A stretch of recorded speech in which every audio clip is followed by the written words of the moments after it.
We're at Kilkennomics, where comedy meets economics, and there's too much alcohol involved.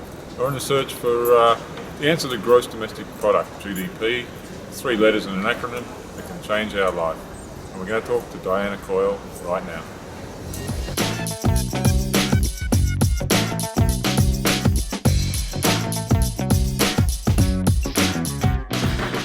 Well, the easy bit is to say what it stands for, which is gross domestic product. And what it is meant to be is a measure of all the activity in the economy at the prices that are charged in the market.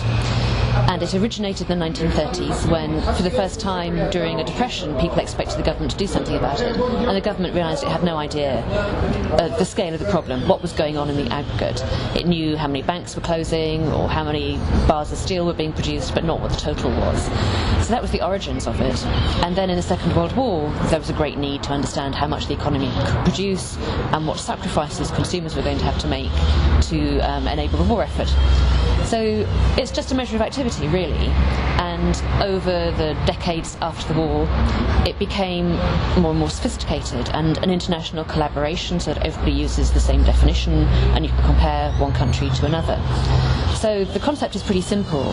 Putting it into practice is really complicated. It involves lots of judgments: what goes in, what do you leave out, how do you take account of seasonality in things like agricultural products or book sales. A quarter of all books are sold in the month before Christmas, for example, so you don't want to look at what happens between December and January and take that as an indicator of what's really going on.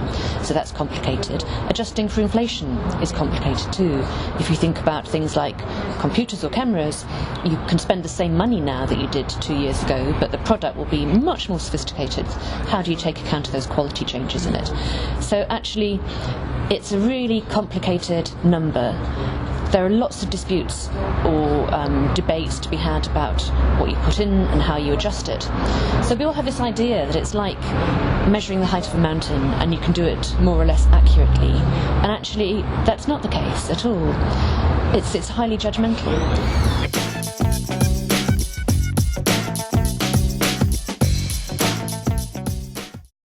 Well, it goes back to the idea that GDP is a measure of economic activity, and just the fact that it's illegal doesn't make it not economic activity. So there is some logic to trying to measure it, and some economists have over the years tried to estimate, using electricity consumption or cash use, what's the size of the shadow economy relative to GDP. So they're the proxies that they're using to They're using proxies, and it's between sort of 10 or 12% in a country like the UK or Ireland, and it goes up to 50% or 75% in some developing economies. So it's big, and it makes sense, I suppose, to try and include that. But of course the estimates there are going to be even more uncertain than your estimates of how much a big company's investing when they're filling out a survey to tell you about it. So it's pretty hard to do. There's no value judgment in it.